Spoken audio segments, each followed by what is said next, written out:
Long before classical Greece, there was a world of stone walls, bronze weapons, and warrior kings. This documentary tells the story of the Mycenaeans, from their rise and palaces to war, collapse, and myth. They built the first great civilization of Greece across land and sea. Before we begin, like and subscribe, and tell us where you're watching from and what time it is there right now.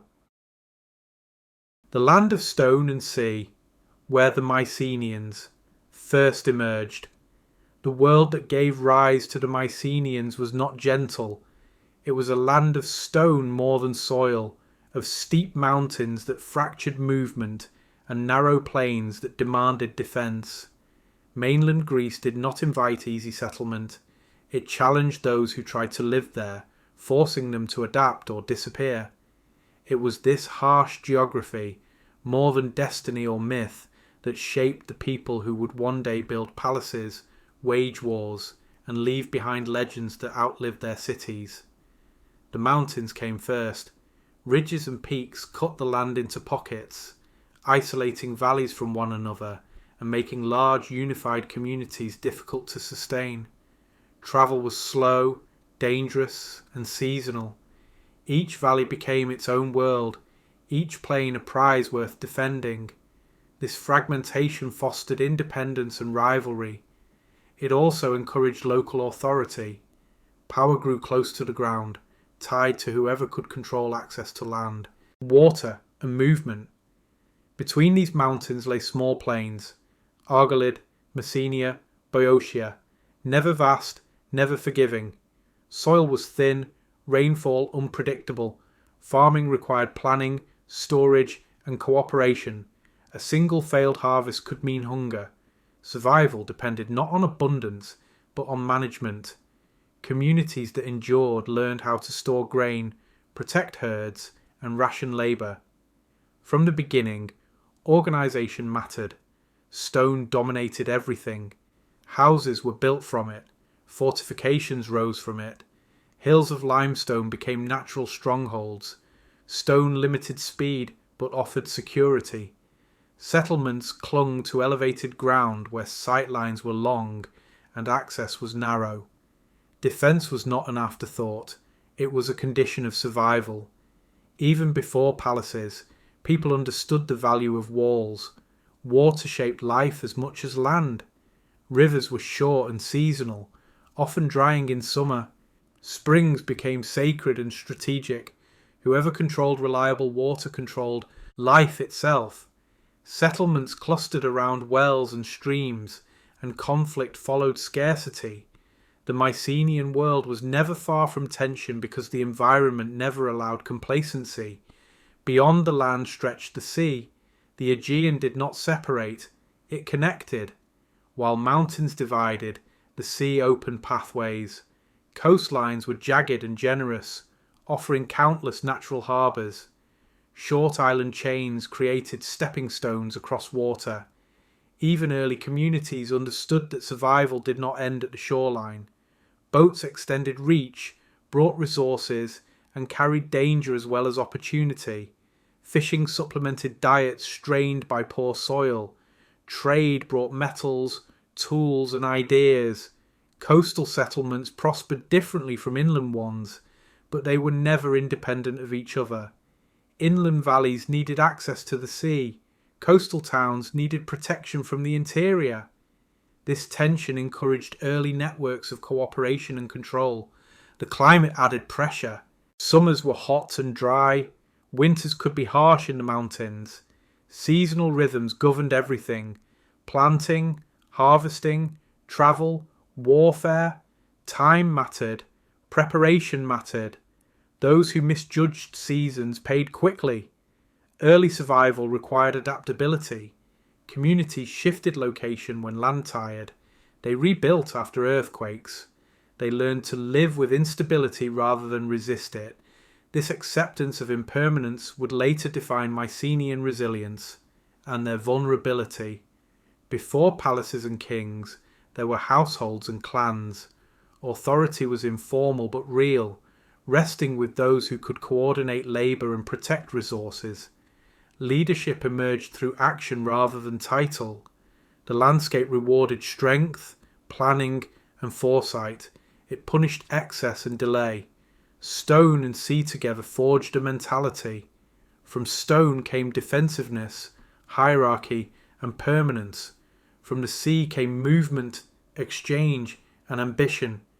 The Mycenaean world was born in this tension between isolation and connection, scarcity and expansion. Nothing about mainland Greece encouraged peace. It encouraged preparation. The people who survived here learned to build upward and outward at the same time. They fortified hills while looking toward the horizon. They stored grain while seeking trade. They defended valleys while imagining distant shores. This was not yet the world of kings and gold masks. It was a harder, quieter beginning. Families carving life from rock. Communities learning that survival depended on control. And leaders emerging not from ceremony, but necessity. From this land of stone and sea, the foundations were laid. Over generations, survival in this difficult land produced patterns that hardened into tradition. Early settlements were rarely accidental. They appeared where visibility was long, access was narrow, and escape routes were possible. Hilltops, ridges, and defensible spurs became home not because they were comfortable, but because they were survivable. From these heights, communities could watch valleys, coastlines, and passes, anticipating danger long before it arrived. These early villages were small, tightly bound, and cooperative by necessity. Families shared labour, pooled harvests, and defended one another. Isolation made cooperation essential. A single household could not endure alone. Over time, this produced social structures built on obligation and reciprocity. Power belonged to those who coordinated work, resolved disputes, and organised defence. Authority grew from competence, not ceremony. Migration played a quiet but constant role. When land failed or conflict intensified, people moved. They followed coastlines, crossed short sea routes, and settled new ground where opportunity appeared. These movements were gradual, not mass invasions. They carried skills, tools, and stories rather than armies. The Mycenaean world did not begin with conquest. It began with adaptation. Earthquakes reshaped. Settlement, repeatedly. Mainland Greece sits on restless ground, and destruction was a familiar experience. Walls cracked, houses fell, springs shifted, communities rebuilt again and again, learning resilience through repetition. This cycle of destruction and rebuilding reinforced the importance of stone construction and careful planning. Temporary solutions were not enough. What lasted mattered. Agriculture remained precarious. Fields were small and scattered. Terracing extended arable land upslopes, demanding collective effort and long-term planning. Olives and grapes thrived where grain struggled, encouraging diversification. Storage became essential. Surplus meant survival. Control over storage meant influence. Slowly, inequality emerged, not sudden, but cumulative. The sea continued to widen horizons. Boats improved. Coastal travel became more predictable. Islands served as waypoints rather than destinations. Contact with other Aegean cultures introduced new tools, styles, and ideas. These encounters were not passive. Mainland communities absorbed what worked and discarded what did not. Influence flowed both ways. Trade brought metals that stone and soil could not provide. Copper and tin, essential for bronze, arrived by sea. Control of trade routes elevated certain settlements over others. Coastal access became power. Inland communities sought alliances to reach harbours. Networks formed, fragile but valuable. As networks expanded, competition intensified. Wealth attracted envy. Valleys became prizes. Defence grew more elaborate. Walls thickened. Settlements clustered more tightly. Leadership hardened. Those who could organize defense and trade gained followers. Followers reinforced authority. Gradually, hierarchy emerged. This hierarchy was not yet kingship. It was proto-leadership.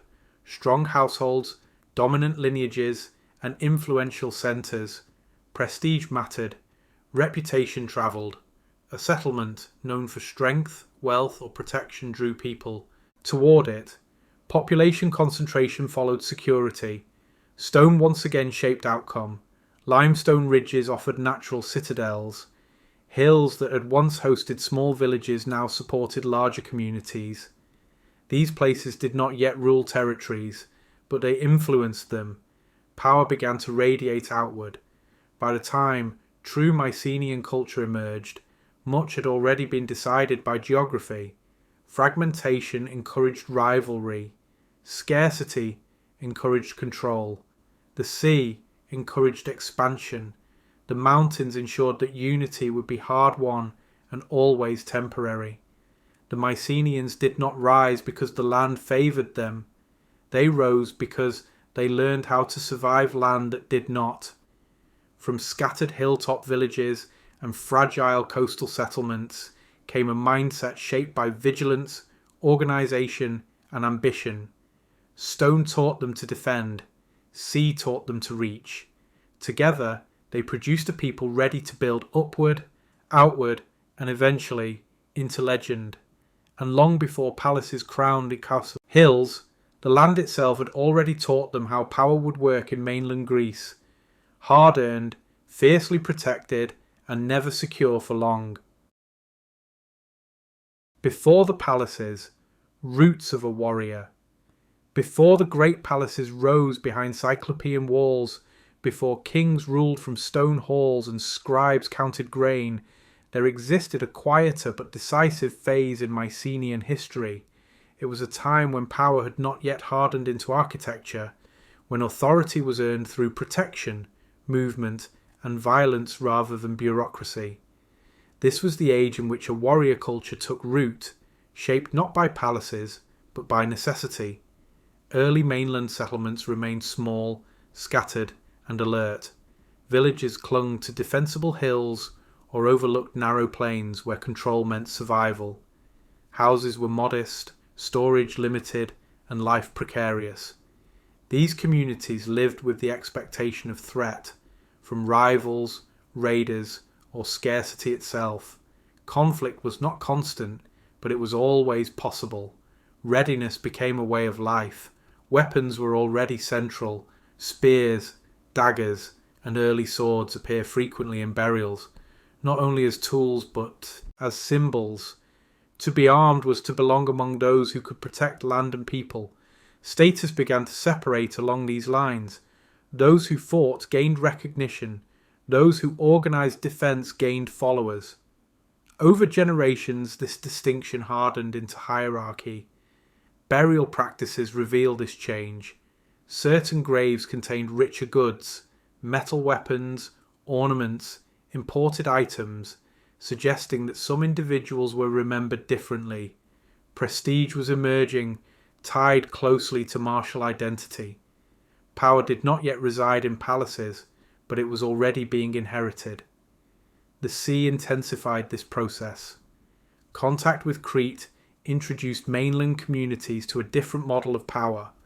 The Minoan world was wealthy, sophisticated, and maritime. Its palaces were open rather than fortified, its art fluid rather than severe. Trade networks reached far across the Aegean.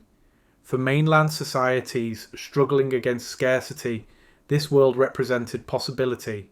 Minoan influence arrived through exchange, not conquest. Mainland elites encountered new goods, styles, and ideas. Fine pottery, seals, metalwork, and ritual practices. These were not copied blindly, they were adapted. The mainland absorbed what enhanced status and control, while rejecting what did not fit a harsher landscape. This selective adoption sharpened inequality. Access to exotic goods marked elites. Control of trade routes elevated certain settlements. Those closest to the coast or key passes gained advantage. Over time, wealth concentrated in fewer hands. With wealth came followers.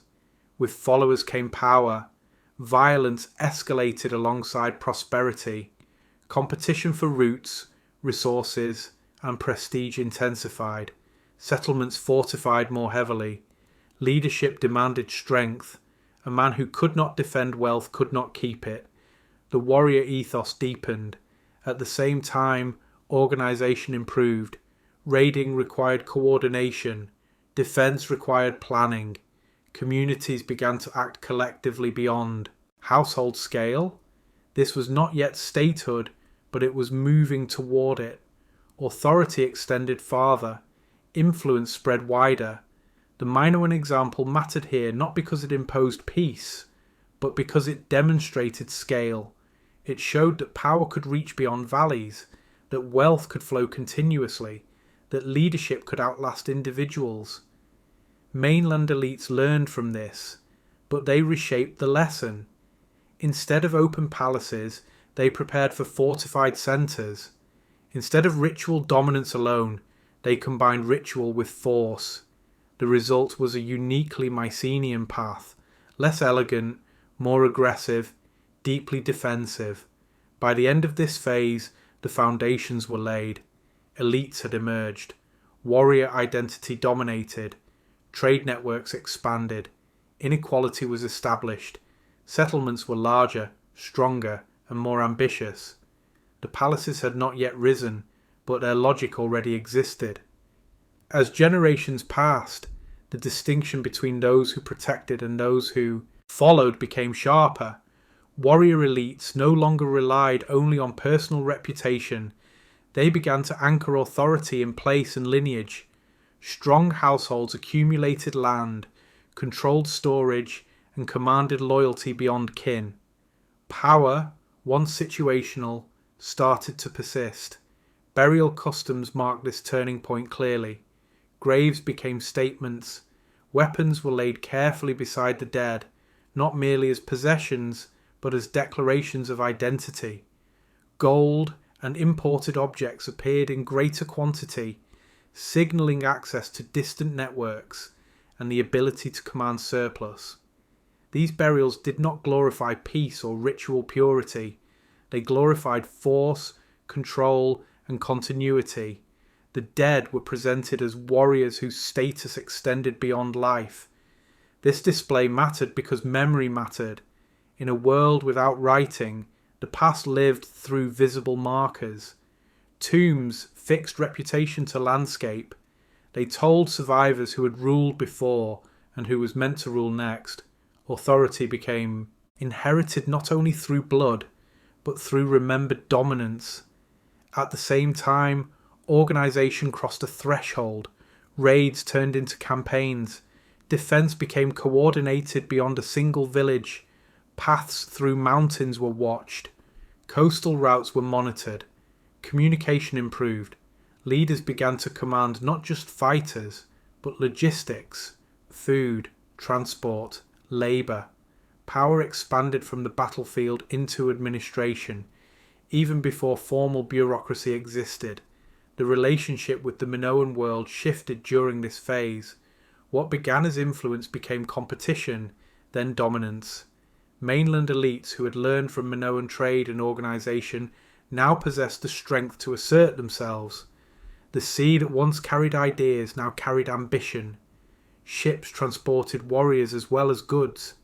When Minoan centres weakened through natural disaster, internal strain, or conflict, the mainland was ready.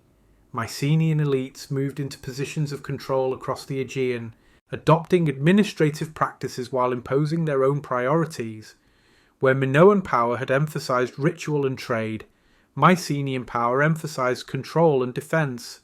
This transition reshaped identity. The warrior ethos did not fade with prosperity, it intensified. Wealth demanded protection. Administration served war. Religion aligned with authority. Gods favoured strength. Ritual supported rule. Violence was not chaos, it was order's foundation. By now, settlements had grown into true centres. Storage expanded.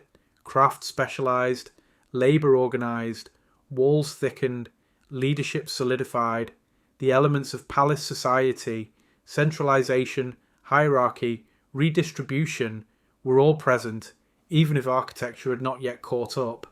The palaces that would soon rise did not create Mycenaean power, they formalized it. What emerged from this pre-palatial world was a culture already accustomed to command, already shaped by conflict, already comfortable with inequality. Stone halls and written records would soon appear, but they would sit atop structures forged earlier by scarcity, competition, and the steady elevation of the warrior above all others. In this way, the roots of Mycenaean civilization were not peaceful beginnings later corrupted by war. They were violent adaptations refined into systems. The palaces were not a departure from the past, they were its inevitable expression. Before the walls were built and the tablets were written, the Mycenaeans had already decided what kind of world they would rule. One where power was defended, remembered, and inherited, and where survival itself had taught them that dominance was the surest path to permanence. Kings of gold and bronze, the rise of Mycenaean rule. Power among the Mycenaeans did not arrive suddenly with palaces and thrones. It condensed slowly, hardening out of earlier warrior leadership into something more enduring and more dangerous. Rule. By the time the first kings truly emerged, authority was no longer earned only through personal strength or momentary success. It was inherited, displayed, and enforced. Gold and bronze did not merely decorate this new order, they announced it. At the centre of this transformation stood the Wonax, the Mycenaean king. Unlike earlier chieftains whose power depended on immediate loyalty, the Wonax represented permanence. He was not simply a war leader, he was the focal point of redistribution, ritual, and command. His authority reached beyond the battlefield into every aspect of life: land, labour, worship, and memory. This authority rested first on control of surplus. Grain, oil, livestock, and craft goods flowed inward toward elite centres, then outward again through feasts, rewards, and obligation. Redistribution created dependence. Those who received relied on those who controlled. In this way, economic management became political power. The king was not only the strongest warrior, he was the keeper of survival. Gold played a crucial role in this shift. It appeared most clearly in elite burials, masks, cups, ornaments, not as wealth to be used, but wealth to be seen. Gold did not feed people or win battles directly. It legitimized authority. It separated rulers from followers. It declared that some lives mattered differently, even after death. The dead king continued to rule through memory anchored in the earth. Bronze reinforced this hierarchy in life. Weapons, armour, chariots, and tools required resources and coordination. Those who controlled bronze production controlled violence. Access to metal meant access to power. Warriors equipped by the elite fought for the elite. Loyalty flowed upward through material dependence. Around the Wonax stood a growing class of elites.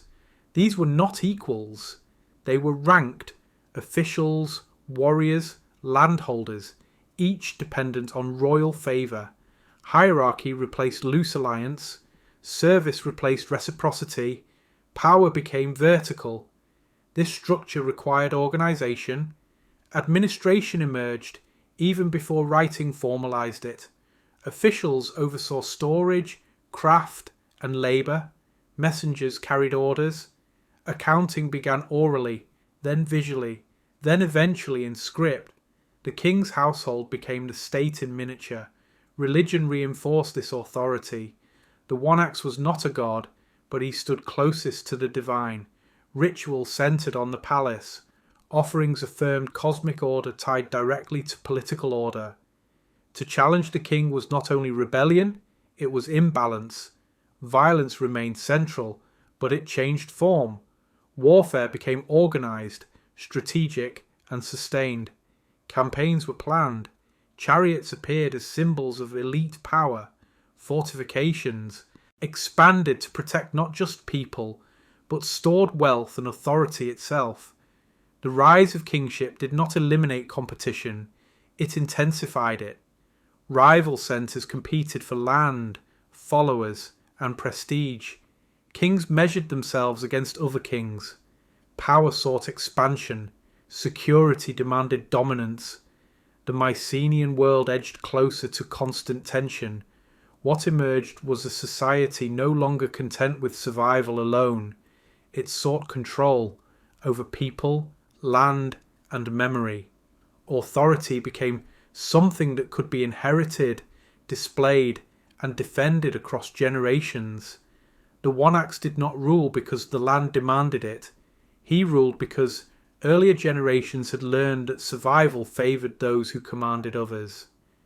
As kingship hardened, hierarchy stopped being a byproduct of success and became a system that shaped every interaction.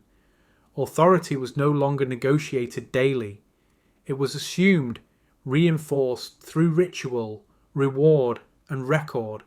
The palace, still modest compared to what would come, became the axis around which life turned. What had once been shared storage became centralized control. What had once been cooperation became obligation. Elites learned that permanence required visibility. Power had to be seen to be believed. Feasting became theatre.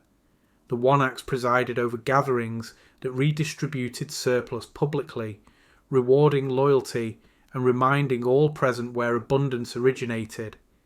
These events were not celebrations of equality. They were demonstrations of hierarchy. Who sat closest, who received first, who carried weapons. Every detail reinforced order. Beneath the king, layers multiplied. Regional leaders managed land and labour. Warrior retainers guarded routes and stores.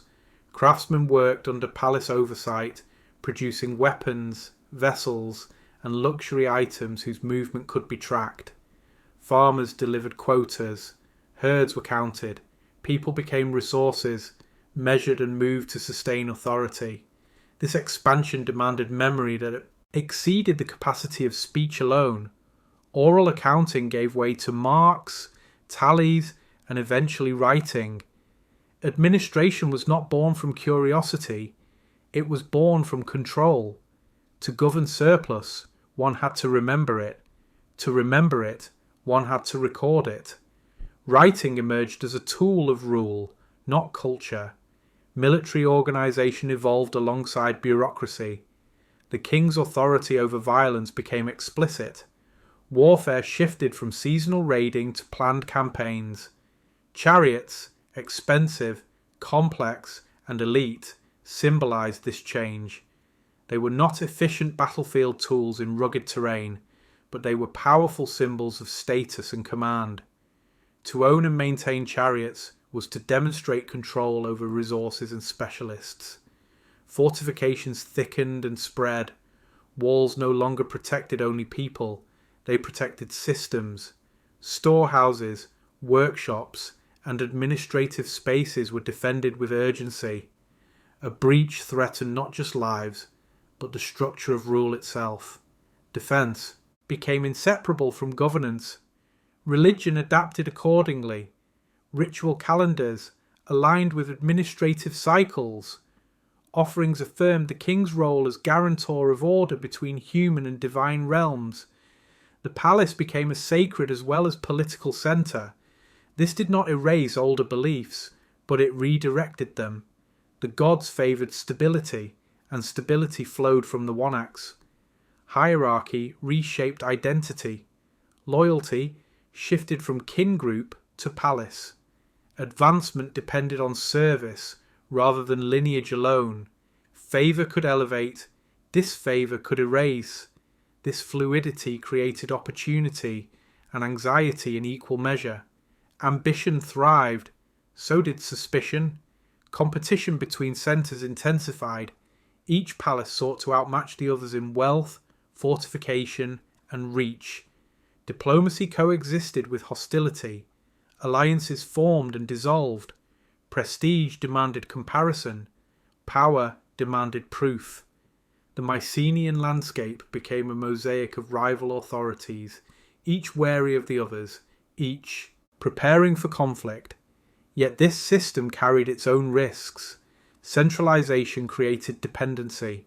When the palace functioned, it delivered security and abundance. When it faltered, the consequences rippled outward. Farmers reliant on redistribution suffered first. Elites tied to palace favour fell with it.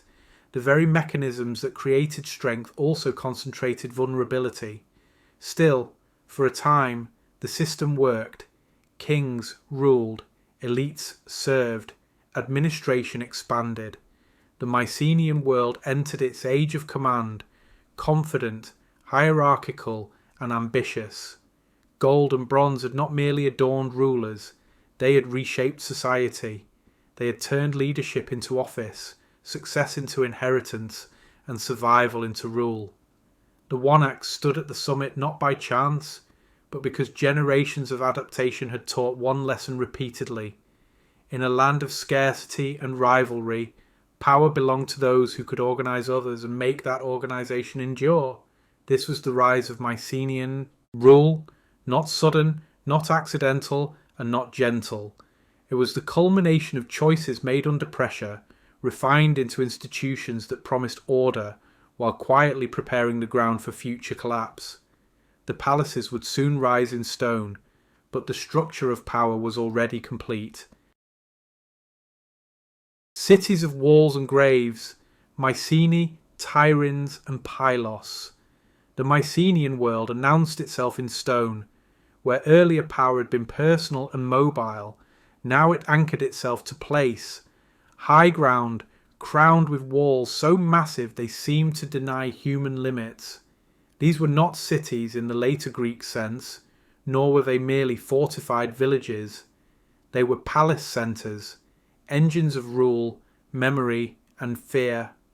Among them, Mycenae, Tiryns, and Pylos stood as the clearest expressions of Mycenaean authority.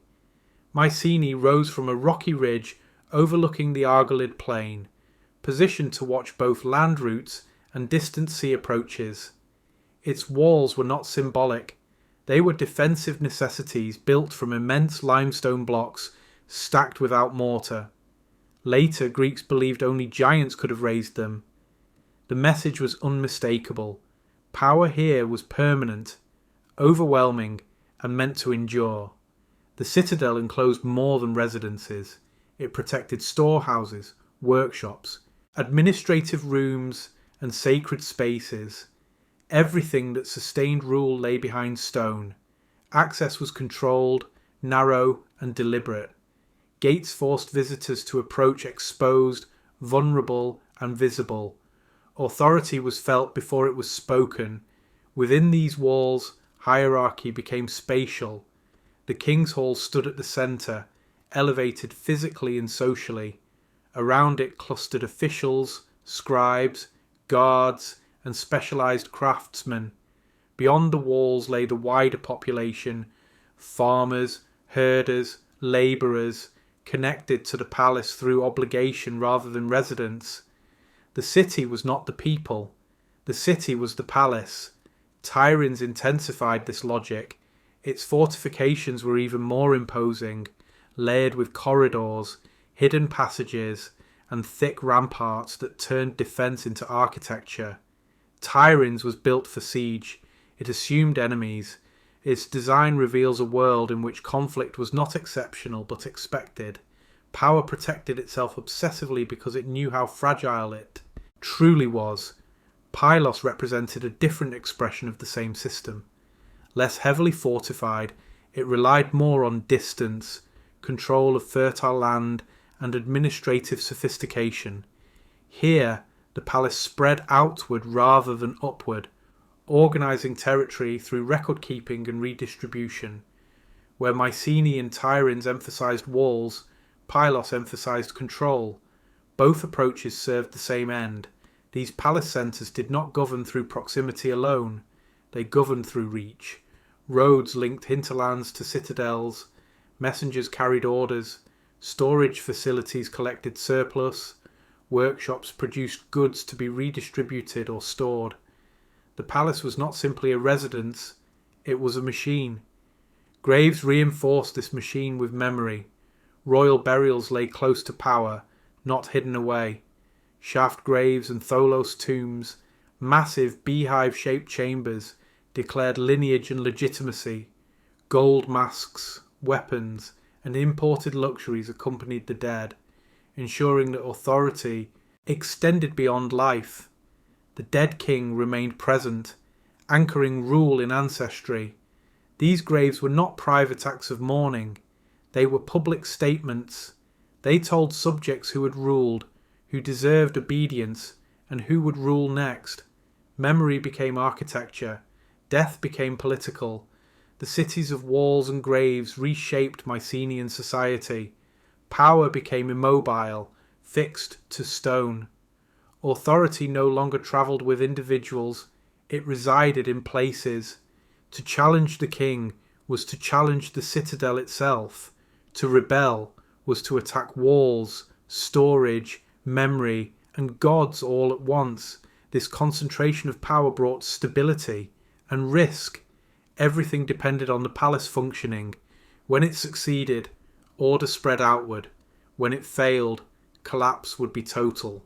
Yet in their moment, these cities represented triumph. They embodied control over land, labour, and belief. They stood as proof that Mycenaean rule had moved beyond warrior bands into something harder, heavier, and far more ambitious. Stone replaced movement. Walls replaced negotiation. Graves replaced memory. Inside these palace cities, daily life unfolded according to a rhythm set by administration. The heart of the complex was the Great Hall, the Megaron, where the ruler sat before a central hearth, receiving officials, presiding over feasts, and performing rituals that affirmed order. This was not merely a domestic space, it was political theatre. Fire, food, and authority shared the same room, binding survival to obedience. Surrounding the Megaron were corridors of control. Storerooms lined with massive clay jars held grain, oil, and wine, each container a unit of power. Workshops rang with the sound of production. Textiles woven, metals worked, vessels shaped. Nothing here was accidental. Production served redistribution, and redistribution reinforced hierarchy. Goods moved inward under obligation and outward as reward. Administration permeated every action. Officials tracked resources, assigned labour, and coordinated movement across the territory. Messengers carried orders along roads engineered to connect the palace with fields, ports, and satellite settlements. Even in places where walls were lighter, control was no less firm. Authority reached outward through lists, quotas, and expectation. Religion was inseparable from this system. Offerings followed calendars aligned with administrative cycles. Deities received portions of surplus alongside elites, binding divine favour to political order. Rituals took place within palace precincts, reinforcing the idea that stability flowed from the centre. The ruler did not claim divinity, but proximity to it. The gods favoured order, and order favoured the palace. Outside the walls, the majority lived differently.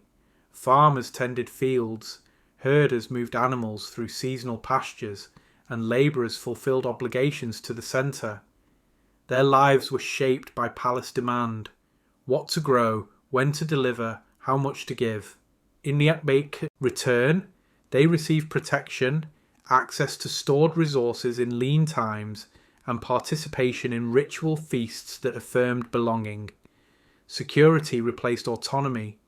Rivalry between palace centres was constant.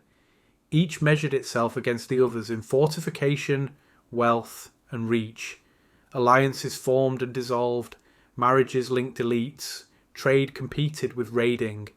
The landscape became a chessboard of power, with citadels watching one another across mountains and plains. Peace was temporary, preparation was permanent. Graves deepened this rivalry. Tholos tombs grew larger, more elaborate, more visible. Each generation expanded monuments to surpass predecessors and rivals alike. Burial architecture became competitive memory, a stone dialogue between centres. The dead were enlisted into politics, their presence legitimizing present claims. Yet beneath this grandeur lay tension. Centralization demanded constant flow. If harvest failed, if roots were cut, if labour resisted, the system strained. Unlike earlier, more flexible societies, palace life could not easily contract. It required volume, it required compliance, it required belief. Earthquakes cracked walls, fires destroyed storerooms. Disruption rippled quickly through tightly bound systems. When administration faltered, recovery was slow. The very concentration that created power also magnified risk. What had been strength became fragility. Still, for a time, the cities of walls and graves held.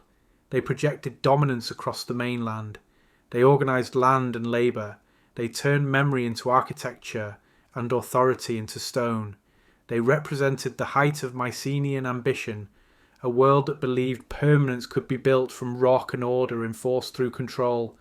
But permanence is an illusion learned late. The palace cities contained within them the seeds of their own undoing. Rivalry bred exhaustion, centralisation bred dependency, monumentality bred rigidity. When pressure finally came, whether from within, from without, or from forces no wall could hold, the collapse would be swift and spectacular. For now, though, these cities stood, heavy, watchful, and confident. They were the visible face of Mycenaean rule, towering above the land that had shaped them. Stone remembered what people might forget. Graves spoke when kings fell silent, and in their moment of greatest strength the palace cities of the Mycenaean world believed they had mastered both land and time, unaware that time, like stone, always breaks in the end. Warriors, chariots, and bronze. Violence sat at the core of Mycenaean society, not as chaos, but as structure. War was not an interruption of life, it was one of the ways life was organised. From the moment authority hardened into kingship and palaces rose behind stone walls, the ability to wield force became inseparable from the right to rule.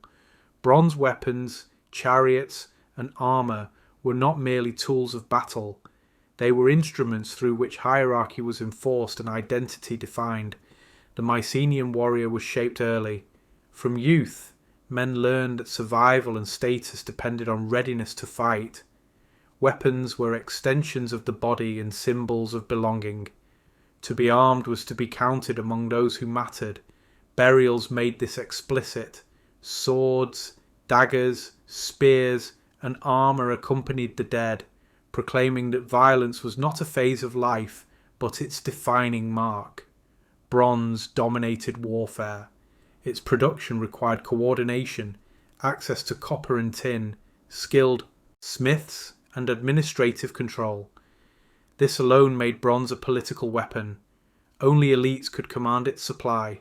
Only those favoured by the palace received full equipment. In this way, the means of violence were centralised. Loyalty flowed upward because survival depended on access. Swords evolved alongside authority. Early blades were long and thrust-focused, designed for close personal killing. They demanded strength and courage, not mass formation. Combat was intimate. To kill meant to look into another's face. This reinforced the warrior ethos. Honour, reputation, and memory mattered as much as victory. Spears remained essential. Thrown to disrupt, thrust to kill, they allowed coordinated action. Shields, large, heavy, and sometimes figure-eight shaped, protected bodies and signalled status. Armour was rare and valuable. Bronze cuirasses, greaves and helmets marked elite warriors, separating them visually from followers. Protection itself became a privilege. The boar tusk helmet embodied this fusion of violence and prestige. Made from dozens of polished tusk plates stitched together, it was impractical and costly. Its purpose was not efficiency, it was display. To wear such a helmet was to declare access to wealth, craftsmanship, and ritual meaning. War was theatre as much as function. Chariots transformed the image of battle. They were expensive, complex, and fragile, ill-suited to Greece's rough terrain.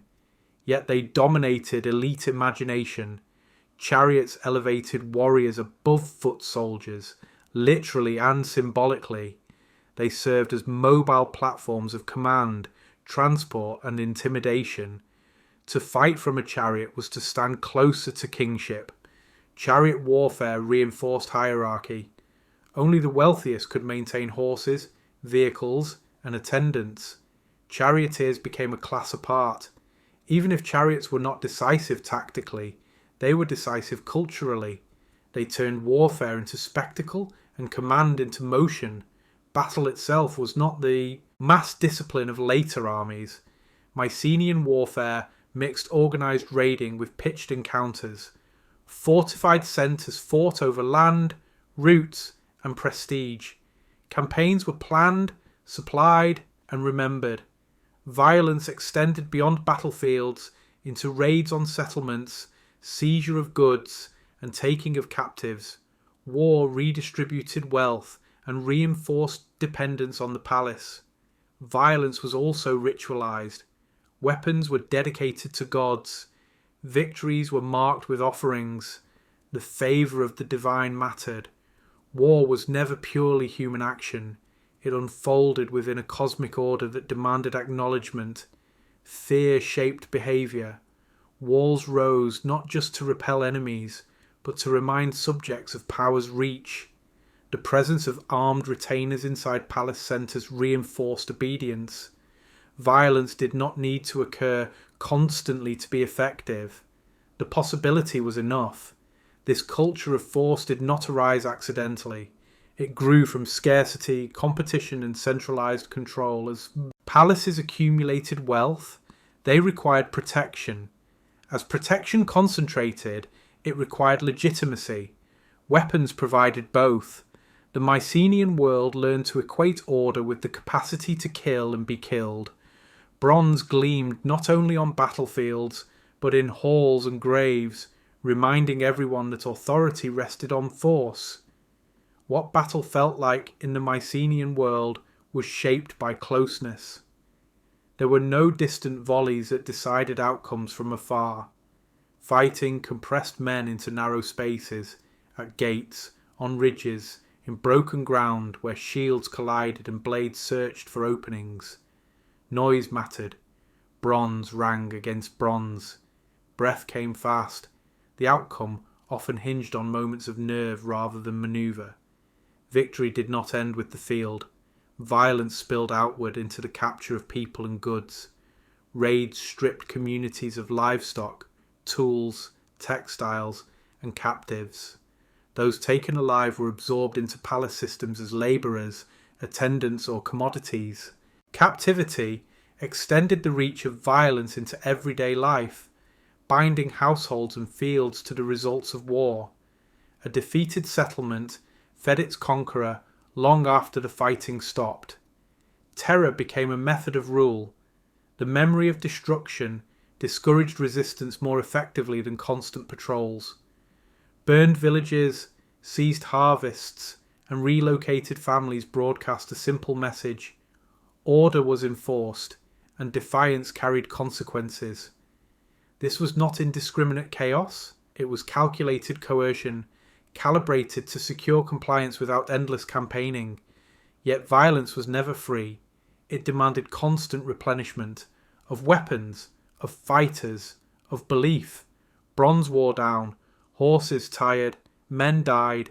Each campaign strained supply chains that ran through palaces and ports. The very organisation that made war possible also made it expensive. When campaigns succeeded, surplus flowed in and justified the cost. When they stalled, pressure built quickly. Ritual helped contain this. Pressure. Weapons were dedicated after battle. bent or buried to remove them from circulation and acknowledge divine favour. Offerings soothed gods who were believed to govern fortune in war. These acts were not symbolic excess, they were maintenance. Without ritual balance, violence threatened to spiral beyond control. Chariots, for all their symbolism, revealed the limits of elite warfare. On rough ground, they were transport rather than shock weapons, delivering warriors to the fight and extracting them afterward. Their presence elevated leaders above the melee, but it also distanced command from the realities of killing. This separation sharpened hierarchy. Some fought continuously, others directed, judged, and remembered. As warfare intensified between rival centres, cycles of retaliation hardened, fortifications thickened, armories expanded, training emphasised readiness. Children grew up among weapons and stories of raids, learning early that the world was unstable and survival favoured strength. Violence reproduced itself culturally as well as materially. Over time, this culture narrowed options. Diplomacy existed, but it was backed by threat. Trade moved alongside raiding, not instead of it. Peace depended on deterrence. The system worked until it didn't.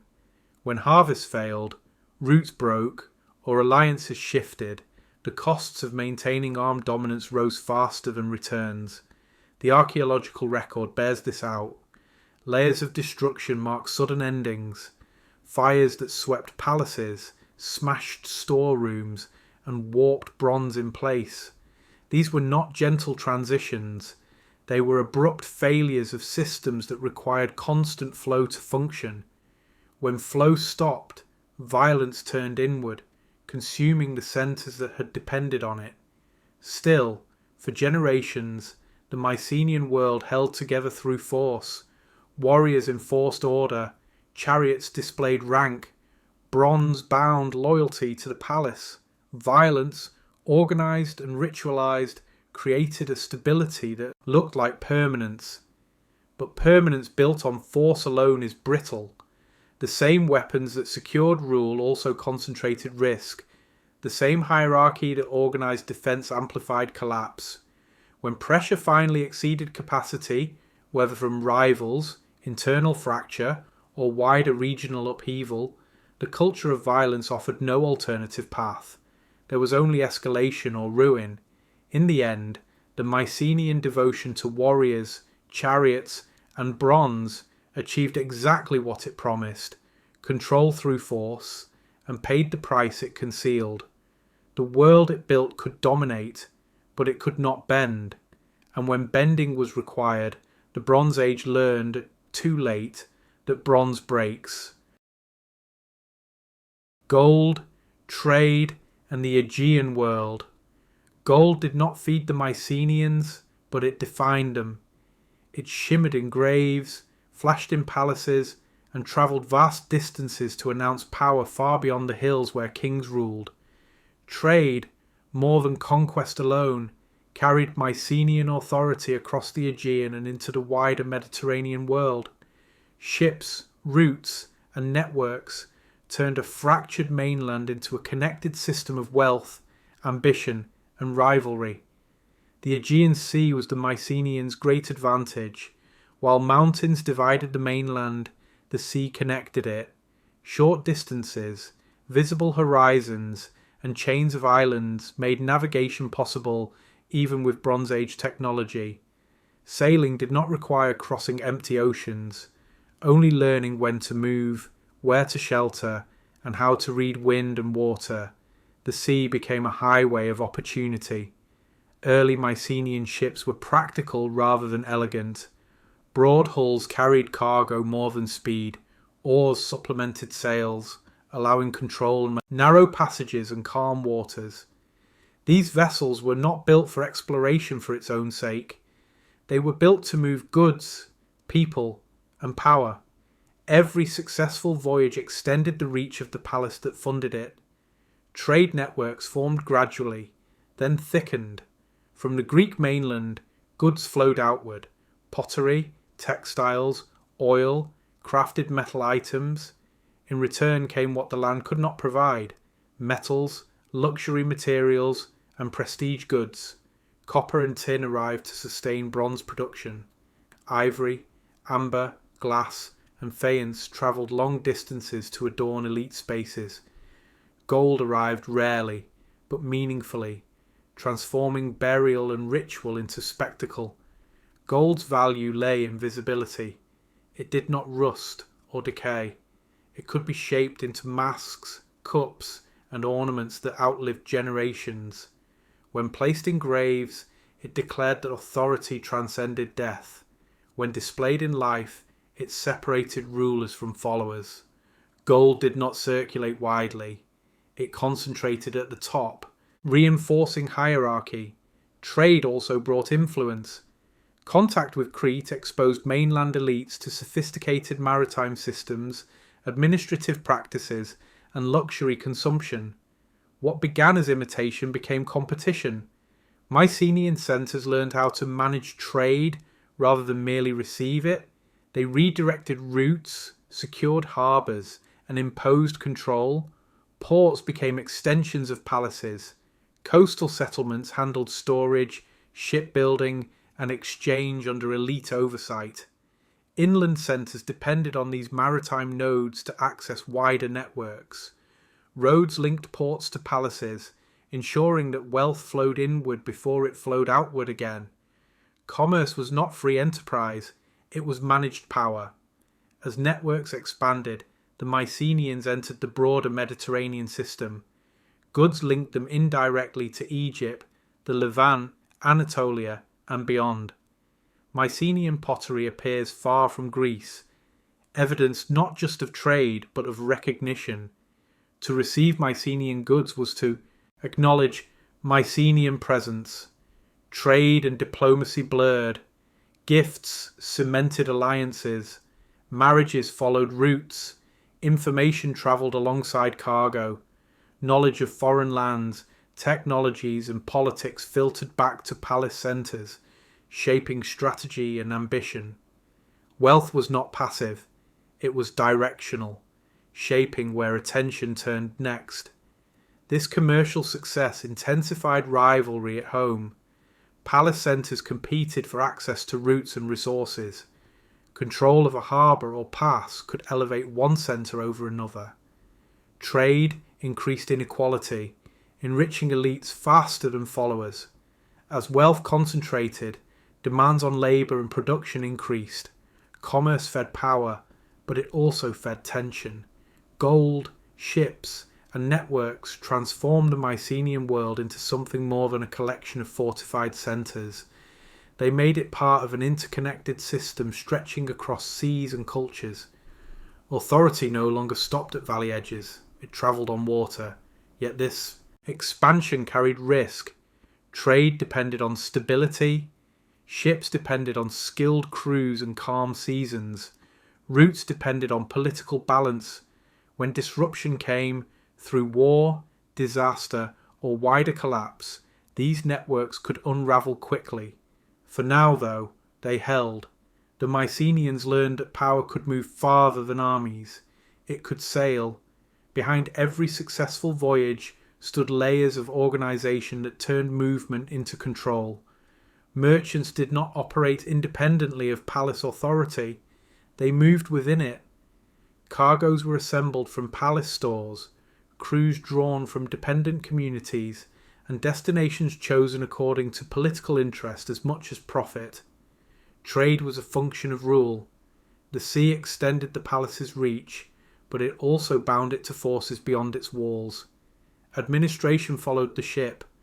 Goods leaving a harbour were counted before departure and expected upon return in altered form, transformed into metal, luxury, or prestige. Loss mattered. A ship that failed to return was not just an economic blow, it was a political one. Crews were accountable, captains answered to officials. Risk was accepted, but never casually. Violence shadowed commerce closely. The same ships that carried trade could carry warriors. The line between merchant and raider was thin, especially in contested waters. Piracy was not an aberration, It was part of the system. Seizing cargo at sea or along coasts redistributed wealth as effectively as trade and often faster. Control of violence ensured control of exchange. Certain regions became indispensable. Copper from Cyprus sustained bronze production across the Aegean. Without it, weapons dulled and authority weakened. The Levant supplied luxury goods and connections that elevated status. These dependencies tied Mycenaean fortunes to distant stability they could not fully control. As trade intensified, palaces grew more demanding. Production quotas increased. Labour was redirected towards shipbuilding, storage and craft. Inland communities felt the pull of maritime ambition without sharing equally in its rewards. Wealth flowed upward and obligation flowed downward. Commerce fed hierarchy as surely as war. The sea also carried ideas that unsettled as much as they enriched. Foreign practices, technologies, and expectations entered Mycenaean centres. Elites adopted some, resisted others. This selective absorption kept the system dynamic, but also brittle. Change accumulated faster than structures could always absorb. Seasonality imposed limits. Sailing depended on winds and weather. Delays stranded cargo and crews. Storms erased profit overnight. When multiple disruptions coincided, poor harvests, conflict, bad seasons, the strain multiplied. Networks that had amplified power now amplified shock. Competition sharpened into overreach. Rival centres pushed to dominate routes, provoking conflict that disrupted trade for all. Piracy escalated. Alliances shifted. Protection costs rose. The system demanded constant success to sustain itself. There was little room for pause. When wider instability spread across the eastern Mediterranean late in the Bronze Age, the consequences were swift. Routes fractured, supplies dwindled, ships vanished, palaces built on redistribution faced empty storerooms. Authority faltered where flow stopped. Gold still gleamed in graves, but it could not restart trade. The irony was complete. The networks that had lifted Mycenaean power beyond the mainland became conduits for its collapse. Dependence on distant resources magnified vulnerability. Centralization limited adaptability. When the sea turned uncertain, the palace could not bend. Yet the legacy endured. The memory of maritime reach survived in story and myth. The knowledge of routes did not vanish. Later worlds inherited harbours, paths, and the idea that power could travel by water. Gold had proclaimed permanence. Trade had delivered reach. The sea had promised connection. In the battle end, the Mycenaeans learned what every maritime power eventually learns. The water that binds worlds together can just as quickly pull them apart. Gods before Olympus. Belief, ritual, and sacred power. Before Olympus became a mountain of gods and myths fixed the divine into familiar names, Mycenaean belief was closer, darker, and deeply practical. The gods were not distant rulers of a perfected cosmos. They were powers woven into survival itself, forces that governed harvest, war, weather, and fate. Religion in the Mycenaean world was not a separate sphere of life. It was the framework through which power justified itself and disorder was explained. Belief began with anxiety. Life in Bronze Age Greece was uncertain. Earthquakes shattered walls. Drought ruined crops. War erased settlements overnight. In such a world, divine order mattered because chaos was always near. The gods were not worshipped out of abstract devotion, but out of necessity. Ritual was insurance. Sacrifice was negotiation.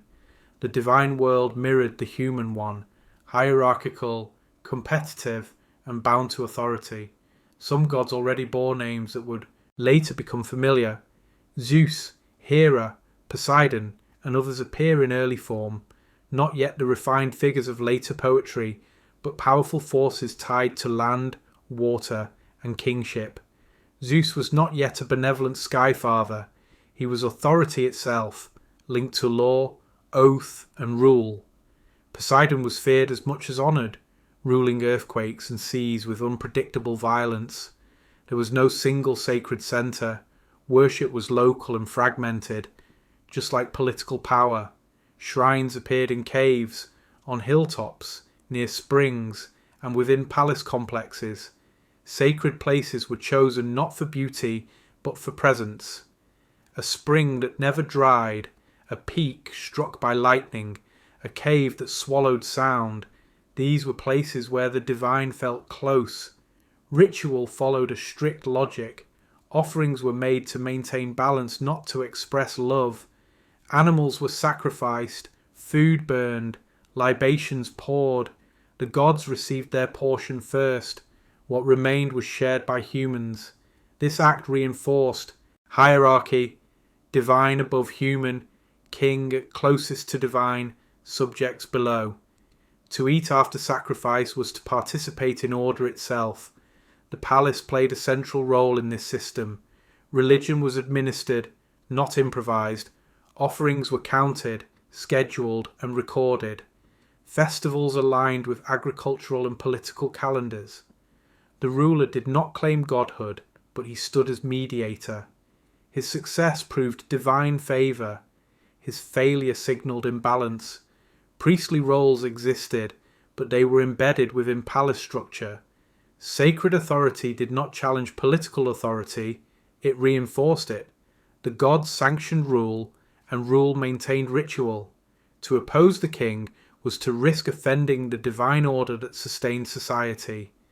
Violence and religion intertwined seamlessly. War demanded divine approval. Weapons were dedicated after victory. Defeated enemies became offerings to gods of destruction or order. Bloodshed was not sacrilege.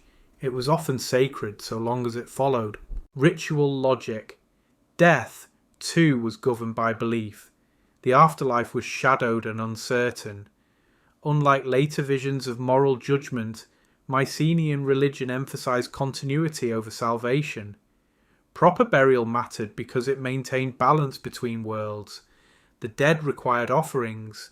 Forgotten ancestors caused disruption. Memory was sacred obligation. Female deities and sacred figures held significant power. Goddesses of fertility, protection, and household order were central to daily ritual. Religion did not exclude women, it relied on them. Domestic worship sustained what palace ritual formalized. There was no doctrine, only practice. Belief lived in repetition, season after season, offering after offering. The divine world was not explained, it was managed. This religious system did not aim to comfort, it aimed to stabilize, and in doing so, it bound sacred power tightly to political power, ensuring that belief and authority rose and fell together. As ritual repeated and authority stabilized, sacred power grew increasingly structured. What had once been local and responsive became organized and scheduled. The gods were still approached through fear and necessity, but access to them was now managed. Offerings followed calendars. Shrines accumulated wealth. The sacred became an economy, and the palace became its accountant.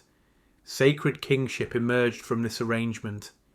The ruler was not divine, yet his role was inseparable from divine order. He ensured sacrifices were made correctly, festivals observed at the proper time, and offerings delivered in full. When harvest succeeded and enemies fell, it proved the system worked. When disaster struck, it was not random.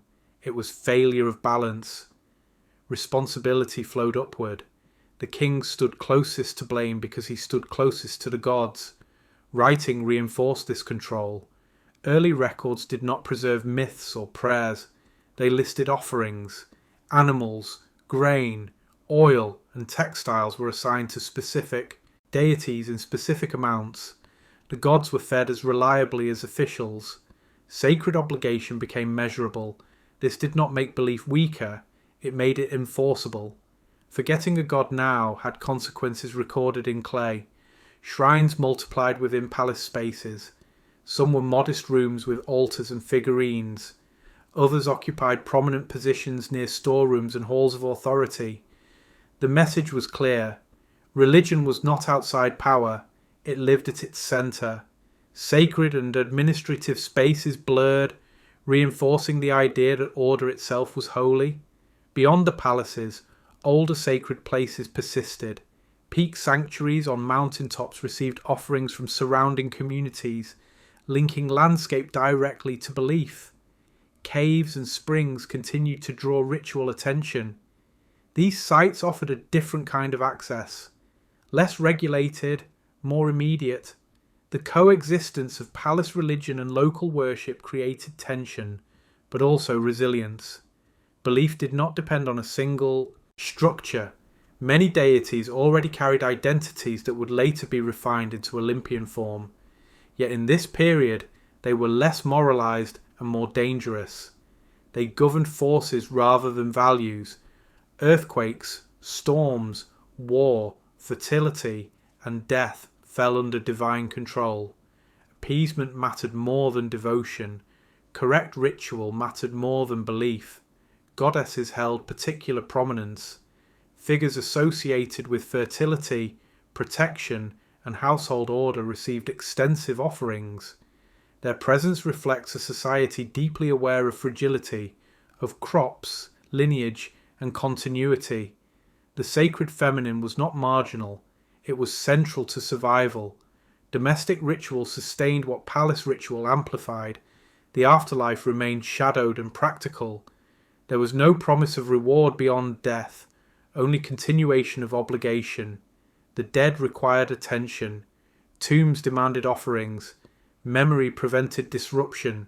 Ancestors lingered not as guides, but as forces that needed acknowledgement.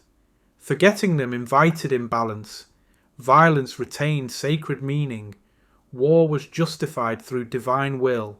Victory proved favour. Defeat demanded explanation through ritual failure. Sacrifice after battle restored balance disturbed by bloodshed. The gods did not condemn violence, they regulated it. This integration of belief and power created stability, but also fragility. Because religion and authority were bound together, failure in one undermined the other. When palaces fell, ritual collapsed with them, offerings ceased, calendars broke, sacred order shattered alongside political order, yet belief did not disappear. When the palace system collapsed, religion fragmented again, local shrines endured, household ritual persisted, gods changed shape rather than vanished. What survived flowed forward into later Greek religion. Names refined, myths expanded, roles moralized. Olympus rose from the ruins not as invention but as inheritance. The gods of later Greece carried Mycenaean shadows. Their power, hierarchy, and violence were older than poetry. Myth would soften them, narrate them, and make them eternal, but their roots lay in a harsher world that worshipped order because disorder was always close. Before Olympus became a place of stories, it was a system of survival. Belief did not promise salvation, it promised continuity, and in the Mycenaean world that promise was enough, until the structures that upheld it could no longer stand. Life under the palace. Farmers, scribes, and labourers. Life under the Mycenaean palace was orderly, demanding, and unequal, but it was also predictable in a world where unpredictability had long ruled. For most people, daily existence revolved not around kings or warfare, but around fields, herds, workshops, and obligations that tied them to a distant centre of power they might never enter. The palace loomed over life not because it was always visible, but because it organised almost everything that mattered. For farmers, the year was measured in seasons, not politics. Fields were small, soil thin, and weather unforgiving. Grain, olives and grapes formed the backbone of survival, supplemented by livestock, sheep, goats, pigs, and cattle. Farming demanded coordination. Terraces had to be maintained. Water had to be managed. Harvests had to be timed precisely. Failure meant hunger. Yet farming was no longer entirely local. Under palace rule, production was directed. Certain crops were expected in certain quantities.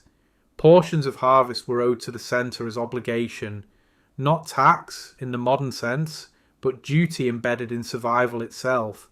In return, the palace offered protection, access to stored surplus in times of shortage, and inclusion in ritual and redistribution. Most farmers never saw the full extent of what they produced. Grain moved from field to storage, oil flowed into sealed jars, wool left households and returned as finished cloth only through palace channels. This separation created dependence. The palace did not need to supervise constantly. Expectation was enough. Herding followed similar logic. Pastoralists moved animals across seasonal pastures, often at the margins of palace control, but still bound to it. Livestock were counted, recorded, and demanded when needed, for food, sacrifice, or redistribution. Animals were wealth on 4 legs, and the palace kept careful track of them. Craftspeople lived closer to the centre. Weavers, potters, metal workers, and leather workers produced goods essential to both daily life and elite display. Textile production was especially significant. Wool was processed, spun, dyed, and woven in large quantities under palace oversight. Women formed much of this labour force, working in organised groups that produced cloth not for household use, but for redistribution and trade. This labour was skilled but constrained. Craftspeople did not own what they made. Materials were issued. Finished goods were collected.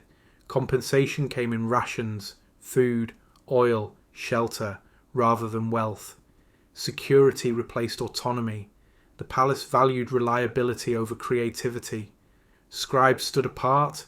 They did not farm or weave. They counted. Using clay tablets, they recorded deliveries, allocations, personnel, and offerings. Their writing was not literature or law. It was control. Lists replaced memory. Accounting replaced negotiation. A scribe's mark could summon labour, redirect goods, or expose failure, though they wielded no weapons. Scribes were essential to authority. Literacy was rare and functional. Writing existed to serve the palace, not society. When the palace fell, writing vanished with it. This reveals its true nature, not cultural achievement, but administrative tool. Social structure hardened around these roles. At the top stood the king and elite officials. Beneath them, administrators, warriors, and specialists. Below them, farmers, herders, and labourers who sustained the system. Slaves and captives occupied the lowest rung, absorbed into households and workshops. Their labour another consequence of war and power. Daily life was repetitive. Work began early. Food was simple. Grain porridge, bread, oil, occasional meat. Clothing was practical. Homes were modest. Ritual punctuated routine, tying ordinary actions to cosmic order. Festivals brought rare abundance, reminding people of their place within something larger. Children learned roles early. Boys worked fields or trained. For service, girls learned textile work and household management. Advancement depended on proximity to the palace and favour from officials. Talent mattered, but loyalty mattered more. Despite inequality, the system offered stability. In a land prone to disaster, centralised storage and coordination reduced risk. Hunger was less random. Violence was organised. Disorder was punished swiftly. For many, this trade, autonomy for predictability, was acceptable, but it came at a cost. The palace demanded constant flow. When harvests failed or routes broke, pressure intensified. Obligations did not disappear. Rations shrank. Labour increased. What had felt like protection became burden. Resentment grew quietly, recorded nowhere. Life under the palace was not misery, but it was not freedom. It was a world where survival depended on compliance, where daily effort sustained structures few controlled, and where stability rested on systems that could not easily adapt. Within households, life narrowed to endurance. Homes were built for function, not comfort. Stone foundations, mud brick walls, packed earth floors. The hearth anchored everything. Cooking, warmth, and light shared the same fire. Meals were modest and repetitive, drawn from what the land allowed and what the palace demanded. Variety arrived only with festivals or redistribution events, when surplus briefly flowed back to those who produced it. Gender shaped labour more than status. Men worked fields, tended herds, transported goods, and served in defence when required.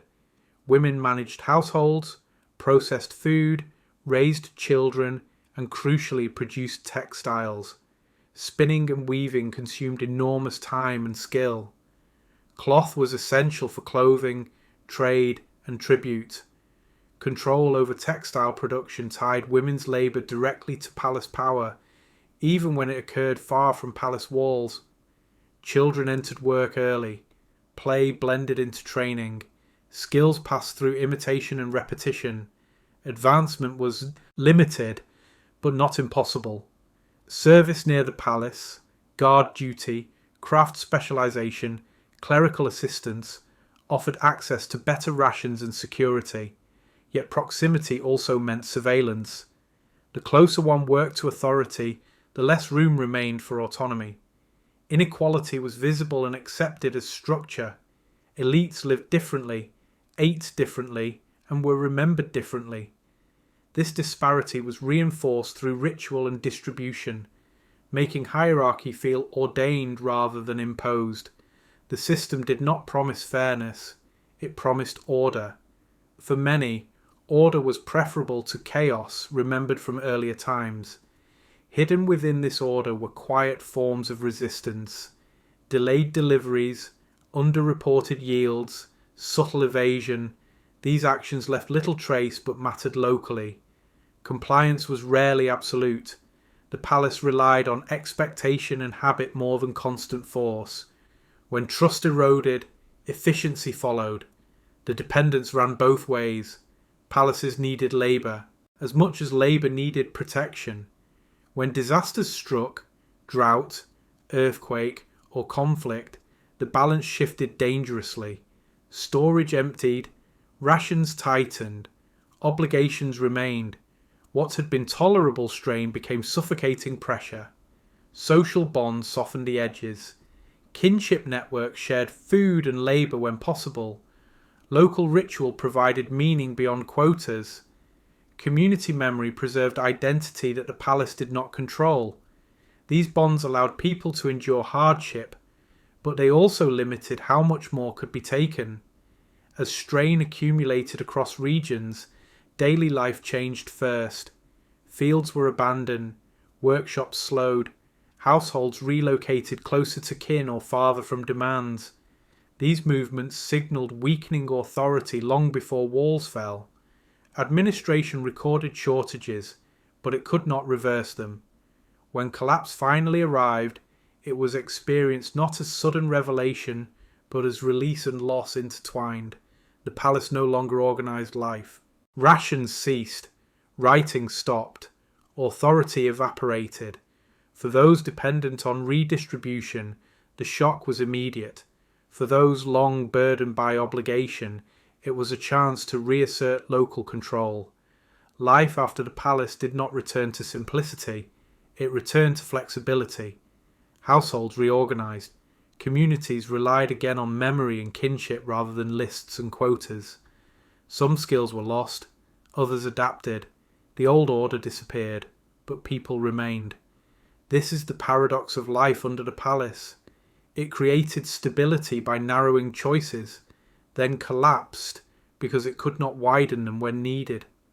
The daily routines that sustained Mycenaean power also defined its limits. In the end, farmers, scribes, and labourers were not passive pieces of a grand machine. They were the machine. When they could no longer turn its wheels, through exhaustion, scarcity, or choice, the palace fell silent. And with that silence, everyday life changed again, not into freedom or ruin alone, but into something older, smaller, and resilient enough to continue when the great halls burned out. Linear B. Writing, control, and administration. Writing did not enter the Mycenaean world to tell stories, preserve memory, or explain the gods. It arrived for one reason only: control. Linear B was not a literary breakthrough or a cultural flowering. It was a tool, sharp, narrow, and temporary, designed to manage people, goods, and power inside the palace system. Its existence reveals how deeply administration had come to shape Mycenaean life, and how fragile that structure truly was. Linear B emerged from necessity.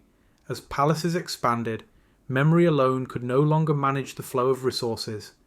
Grain, oil, livestock, textiles, weapons, labour, and offerings moved constantly between countryside and centre. Oral accounting failed at scale. Authority demanded certainty. Writing provided it. Scribes were trained specialists, rare and valuable. They worked inside palace complexes, close to storerooms and officials. Their task was not interpretation, but precision. Using clay, tablets, they recorded lists, never narratives, names, numbers, commodities, locations. Each tablet captured a moment in the life of the palace, a delivery made, an allocation ordered, an obligation enforced. These tablets were not meant to last. They were unfired clay, temporary records to be updated or discarded.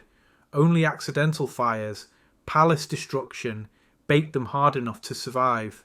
This tells us everything about their purpose. Linear B was not designed for history. It was designed for administration in the present tense. What the tablets reveal is a world measured obsessively. Sheep were counted individually. Women workers were listed by name, origin, and assignment. Bronze was tracked by weight. Weapons were inventoried. Gods received rations just like officials. Nothing moved without record. Nothing existed outside the palace's awareness. Writing reorganized power. Before Linear B, authority relied on reputation, memory, and visible force. With writing, authority became abstract.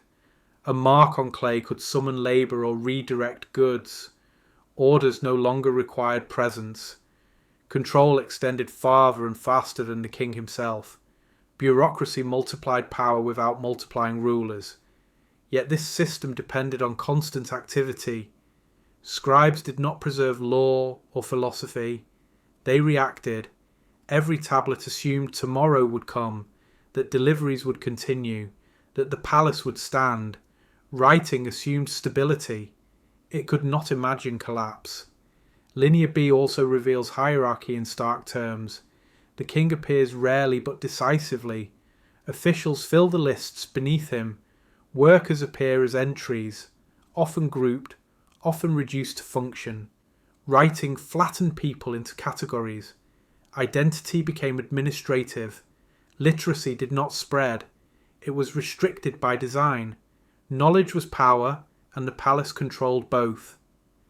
Outside the palace, people lived in an oral world. Inside, authority spoke through tablets. This division deepened inequality. Those who could read controlled those who could not.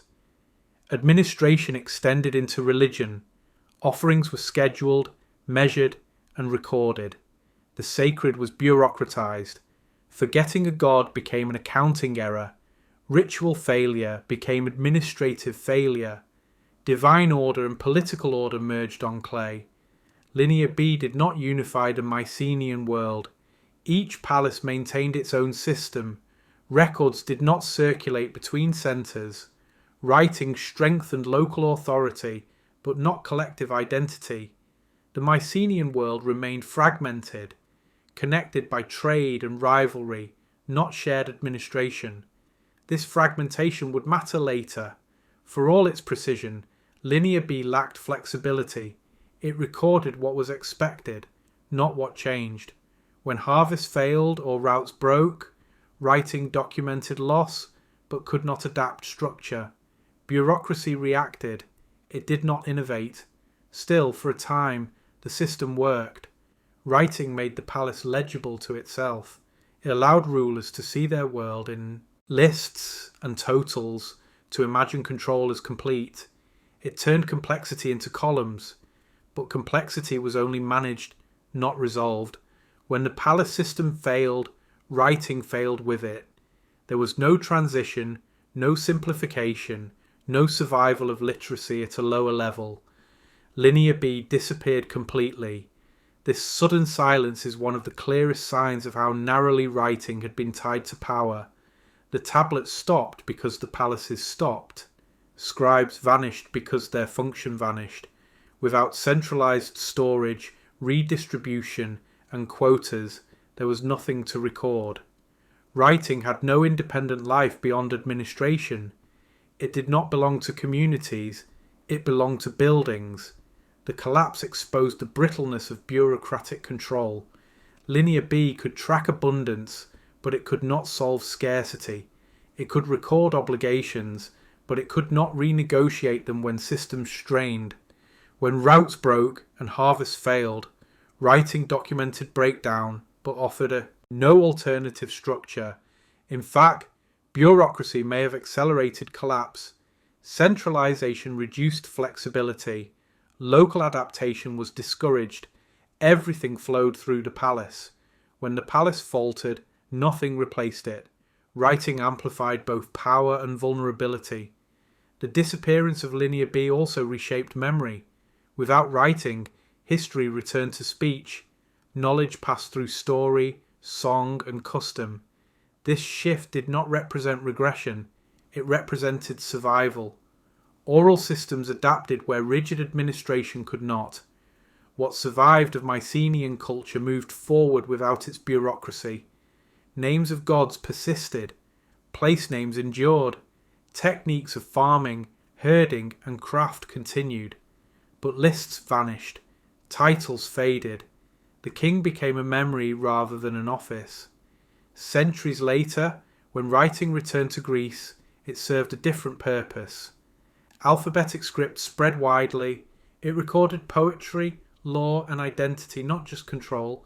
The silence of Linear B created space for a new relationship with writing, one less bound to palace power. In this way, Linear B tells a story not of progress, but of specificity. It was perfectly suited to its world, and useless without it. It reveals a society that believed order could be maintained through counting and record, and learned too late that resilience required something more. Writing had given the Mycenaean kings vision. It had not given them foresight. When fire swept the palaces, clay hardened and survived, but authority did not.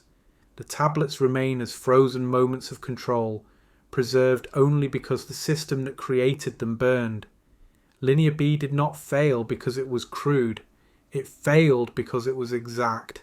And in that precision, it revealed the final truth of Mycenaean rule. Power that exists only on lists disappears the moment the lists are no longer kept. Across the sea, war, raids, and the Trojan world. War did not stop at the shoreline in the Mycenaean world. The sea extended conflict as surely as it extended trade. Ships that carried oil and pottery also carried warriors, and routes that linked harbours became corridors of violence. Across the Aegean, power was tested not only by who could defend land, but by who could project force beyond it. In this maritime arena, raids, expeditions, and remembered wars shaped reputation and eventually myth. Mycenaean warfare at sea was rarely about permanent conquest. It was about pressure. Raids targeted coastal settlements, islands, and trading hubs, seizing goods, captives, and prestige. These actions disrupted rivals, enriched elites, and demonstrated reach. A successful raid proved strength without requiring occupation. It was efficient, deniable, and repeatable. Ships enabled this flexibility. Crews could assemble quickly, strike suddenly, and disappear before retaliation. Knowledge of winds, currents, and harbours mattered as much as weapons. Coastal familiarity became a strategic advantage passed down through experience rather than record. The sea rewarded those who knew it intimately. Conflict blurred with commerce. Merchant ships could be converted into raiders. Escorts became attackers. The distinction between trade expedition and war party was often one of intent rather than form. Violence followed opportunity. In contested waters, every sail carried risk. This pattern shaped how distant places were perceived. Regions across the Aegean were not abstract destinations. They were known through encounter, friendly or hostile. Memory accumulated through repetition. A harbour that welcomed traders one year might be burned the next. Reputation travelled faster than goods. Within this context, the western coast of Anatolia held particular significance. Rich, connected, and exposed, it stood at the intersection of multiple networks. Among its cities stood Troy, positioned near vital sea routes and river access. Control of such a place mattered economically and symbolically. It represented a gateway between worlds. Archaeology shows Troy as layered and resilient, rebuilt repeatedly after destruction. This alone suggests sustained pressure rather than a single cataclysm. Conflict here was likely episodic, shaped by shifting alliances, trade rivalries, and regional politics. Mycenaean involvement fits naturally into this pattern. Expeditions would have sought leverage, wealth, and recognition, not necessarily annihilation, yet memory transformed these encounters. Over generations, raids and campaigns blurred into narrative. Specific events merged. Leaders grew larger. Causes simplified. What had been repeated conflict became a singular story of war. This is where the Trojan world moved from history into memory. Homeric tradition did not invent war. It reshaped it. The poetry captured truths about Mycenaean warfare even as it altered scale and motive. Kings led expeditions. Warriors sought honour. Ships carried violence across the sea. Cities burned. These elements reflect Bronze Age reality, even if the details belong to later imagination. The emphasis on heroic combat mirrors Mycenaean values. Personal glory mattered. Reputation outlived victory. Death in battle promised memory. The sea served as both path and boundary, separating home from danger, safety from ambition. What poetry added was coherence. It gave beginning, middle, and end to conflicts that had none. It named heroes where archaeology shows systems. It turned raids into sieges and pressure into destiny. This transformation preserved memory at the cost of precision. Yet without this transformation, much would be lost. The Trojan world, as remembered, kept alive the Mycenaean understanding of war as extension of power. It carried forward the idea that authority could cross water, that conflict shaped identity, and that memory mattered as much as outcome. Across the sea, the Mycenaeans learned that violence travelled well. They also learned that it returned changed. When the Mycenaean world began to fracture, the nature of warfare changed with it. Large-scale expeditions became harder to sustain. Resources thinned. Coordination faltered. What remained was smaller conflicts, localized raids, desperate strikes, and defense rather than ambition. The sea still carried warriors, but the system that supported sustained campaigns weakened. This shift altered memory. As palaces burned and administration vanished, lived experience needed new forms to survive. Writing disappeared. Oral tradition remained. Stories absorbed what records could no longer hold. Conflict became narrative because narrative could travel without infrastructure. The Trojan memory crystallized in this transition. What had once been many wars became one. What had been pressure became purpose. The fall of cities, so common in the late Bronze Age, was gathered into a single symbolic collapse. Troy became the place where an age ended. This memory served a function. It explained loss. It gave meaning to collapse. It preserved identity in a world without kings. Heroes replaced rulers. Song replaced administration. Honour replaced quota. The story carried forward a code of behaviour when structures were gone. Importantly, this memory did not erase brutality. It preserved it. War remained tragic, costly, and unavoidable. Victory carried loss. The sea brought both glory and death. These themes reflect real Bronze Age experience filtered through later sensibility. Archaeology supports this continuity. Destruction layers across the Aegean show widespread violence, not isolated catastrophe. The Trojan story aligns with a regional pattern of instability, where warfare, migration, and collapse overlapped. Myth condensed this complexity into form people could remember. As centuries passed, the story changed again. Later Greeks inherited it as heritage, rather than explanation. The Mycenaean world became a heroic past, distant, monumental, and instructive. The sea remained central. Conflict remained formative. Memory hardened into culture. In this way, war across the sea achieved what palaces could not. It endured, not as administration, not as power, but as story. The Mycenaeans crossed water to raid, trade, and fight. When their world collapsed, those crossings survived as memory.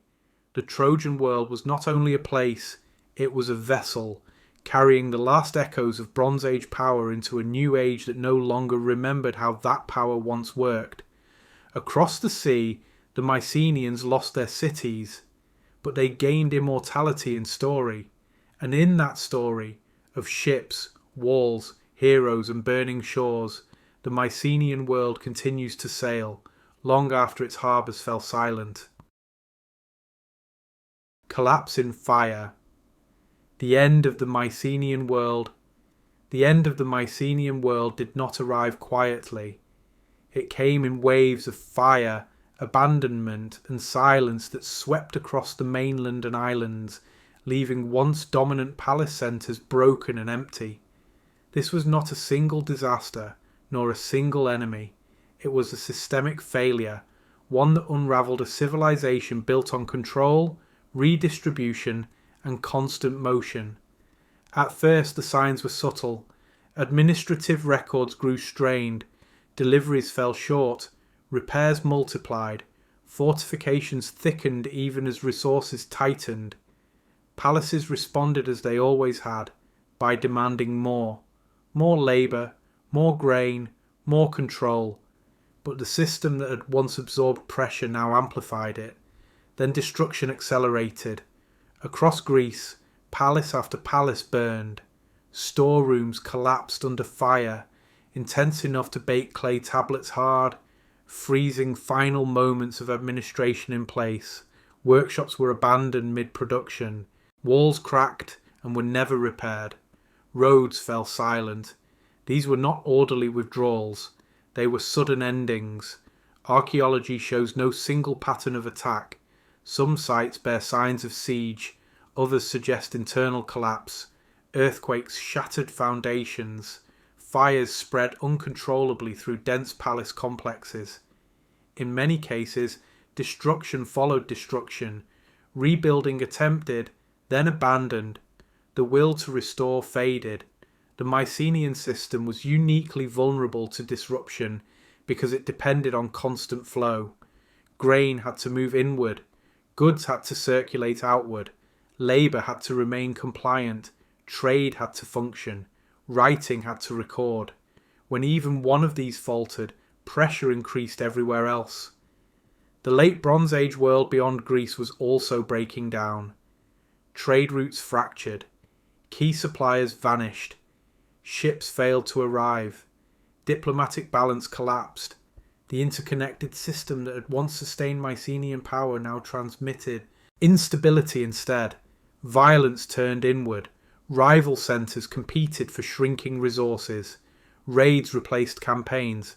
Fortresses became prisons. Trust between ruler and subject eroded. Obligation felt less like protection and more like extraction. Communities began to disengage, abandoning fields, fleeing centres, dissolving the labour base that palaces required. Earthquakes delivered final blows in some regions. Already strained structures collapsed completely. Fires consumed what remained. Without resources or labour, rebuilding made no sense. The palaces that had once organised everything could no longer organise anything. What followed was disappearance. Writing ceased entirely. Linear B vanished because there was nothing left to record. Administration ended overnight. Titles lost meaning. Kings disappeared from history not through defeat, but irrelevance. Without the palace, kingship could not exist. Population patterns shifted. Some areas emptied. Others fragmented into smaller, more flexible communities. Hilltop citadels fell silent while scattered villages endured. Life did not end, but the Mycenaean world did.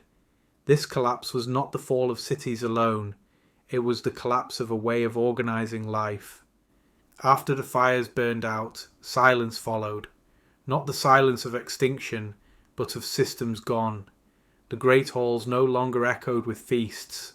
Storerooms stood empty. Roads cracked and disappeared under grass. The structures that had once connected thousands of lives simply stopped functioning. What survived was smaller, quieter, and more adaptable. People did not rebuild palaces because palaces no longer made sense.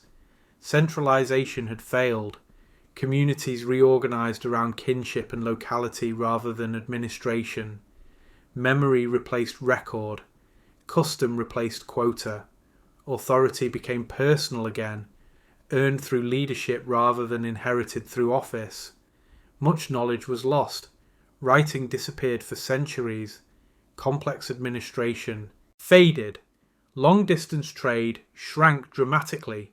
Skills tied directly to palace systems vanished with them, yet other knowledge endured.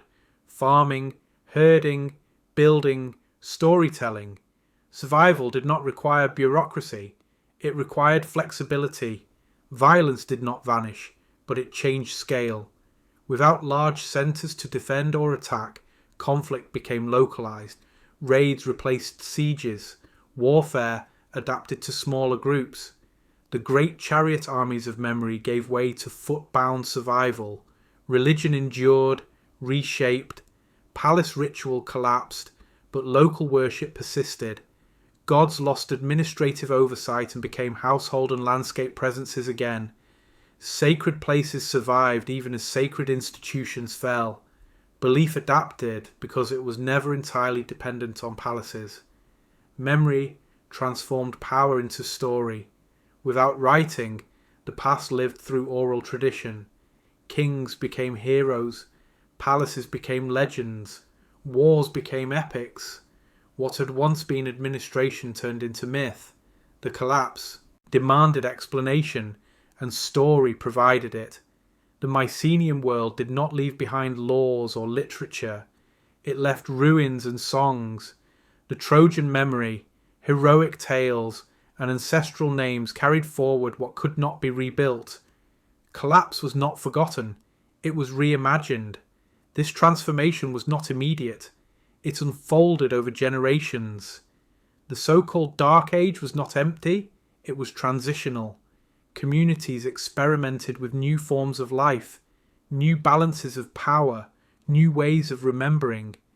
From this experimentation, a different Greece would eventually emerge. The fire that ended the Mycenaean world also cleared space. What followed was not recovery, but reinvention. In this sense, the collapse was total, but not final. The Mycenaeans vanished as rulers, administrators, and builders of palaces. They survived as ancestors, stories, and shadows shaping what came next. Civilizations do not always fall because they are defeated. Sometimes they fall because they cannot adapt fast enough. The Mycenaean world burned not because it was weak, but because it was rigid. And in the ashes of that rigidity, something else began to grow, quietly, slowly, and far from the walls that once promised permanence. From ruins to myth, legacy of the Mycenaeans. When the palaces burned and the Mycenaean world fell silent, nothing remained that looked like power.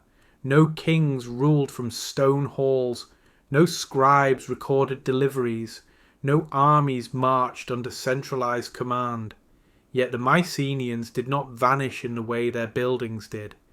Instead, they entered a different kind of existence, one far more durable than administration or walls. They became memory. This transformation began almost immediately. In the generations after collapse, people still lived among the ruins. Broken walls stood on hills. Tholos tombs gaped open. Roads led nowhere. These were not abstract remains of a distant past. They were part of daily landscape. Children grew up hearing stories about who had lived there, who had ruled, and why the great places were empty. The ruins demanded explanation. Without writing, explanation took the form of story. The Mycenaean past was not preserved as fact, it was preserved as meaning. What mattered was not what exactly happened, but what it felt like to lose a world that once promised order. Memory condensed complexity into narrative. Kings became heroes. Palaces became legendary cities.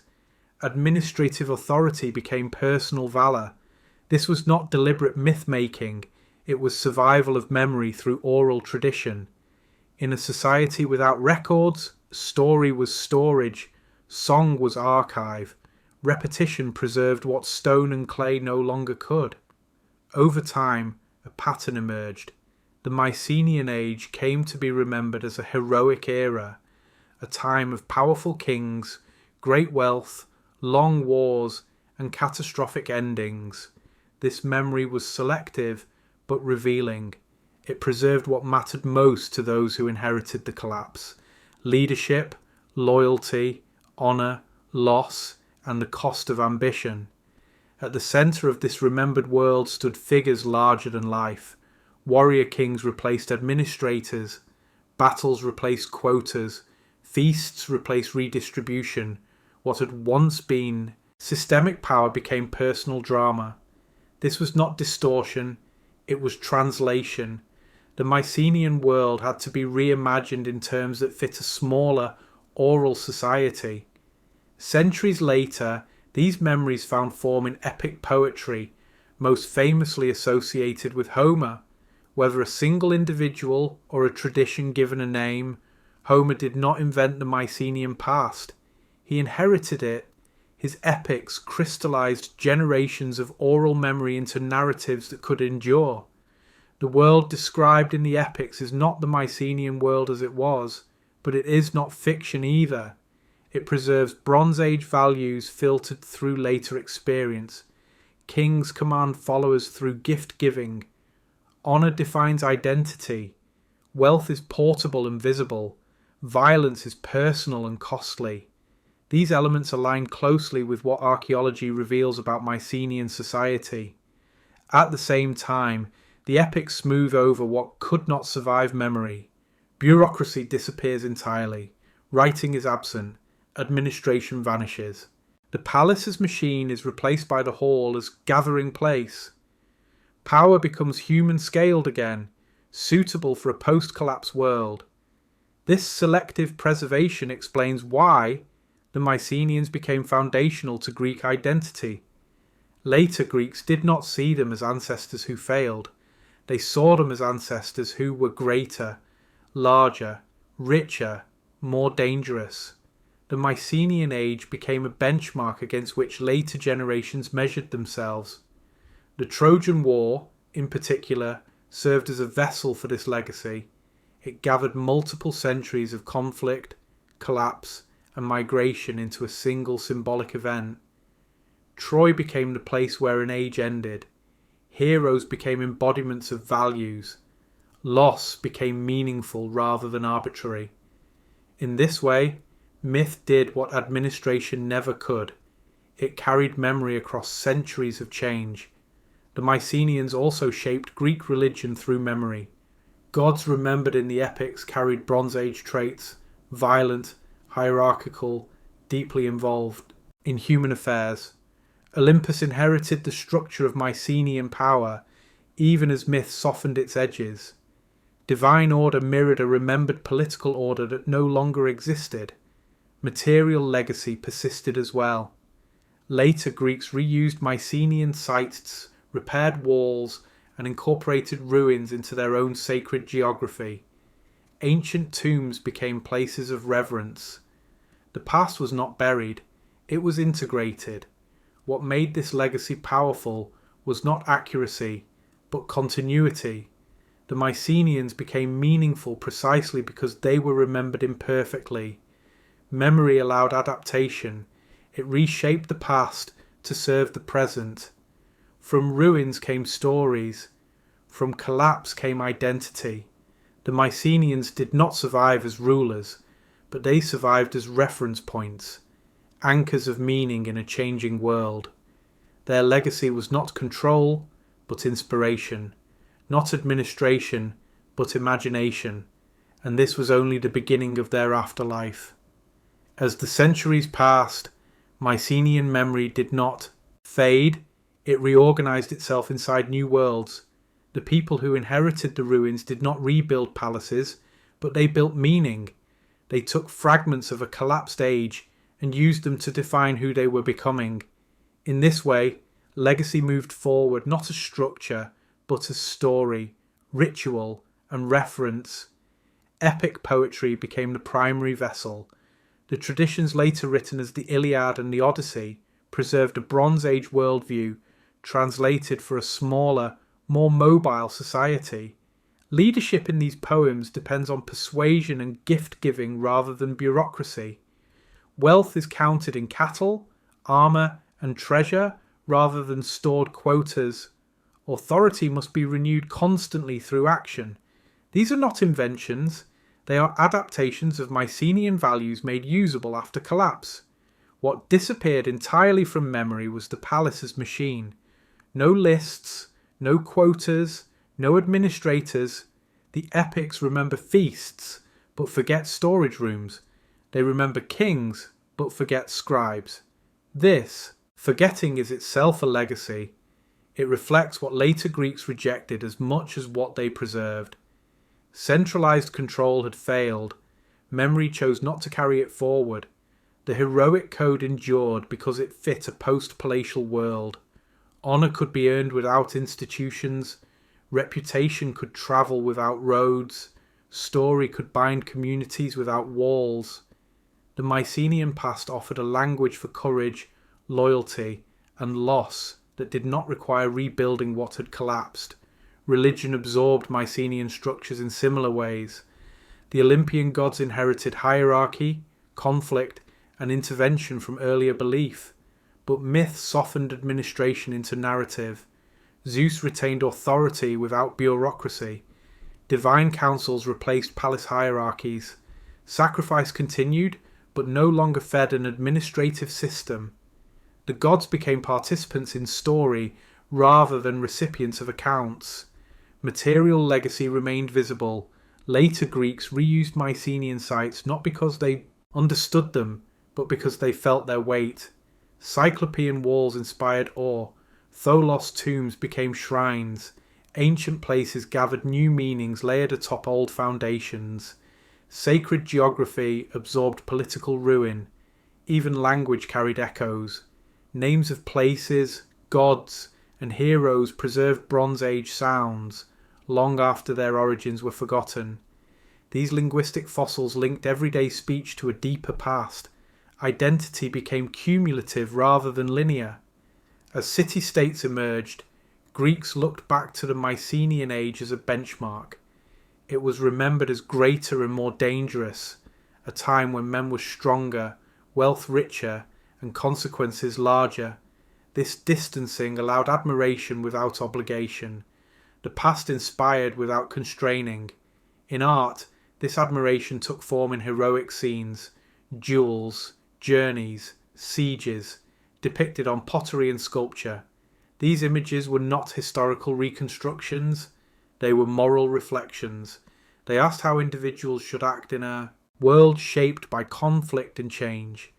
The Mycenaean legacy provided examples rather than rules. Politics too drew selectively. Kingship did not return in the same form, but leadership remained tied to persuasion, reputation, and generosity, values embedded in heroic memory. The past warned against overreach while celebrating courage. It offered guidance without governance. Most importantly, the Mycenaean legacy taught later Greeks how to remember collapse. It framed loss as meaningful rather than meaningless. An age had ended, but it had ended in stories worth telling. This framing allowed continuity across rupture. From ruins came myth. From myth came identity. From identity came a culture that could change without forgetting itself. The Mycenaeans did not survive as an empire, a language of administration, or a system of control. They survived as a remembered world, one that shaped how later Greeks understood power, heroism, and the cost of ambition. Their influence endured not because it was preserved accurately, but because it was preserved usefully. In the end, that is the deepest legacy of the Mycenaeans. They demonstrated that civilizations do not need to endure physically to remain powerful. When stone falls and writing vanishes, meaning can still travel, carried by voice, ritual, and imagination. Palaces burned, lists crumbled, but the Mycenaean world sailed forward in story, crossing centuries as surely as it once crossed the sea. The Mycenaeans built a world of walls, bronze, and power, but it was their memory that endured.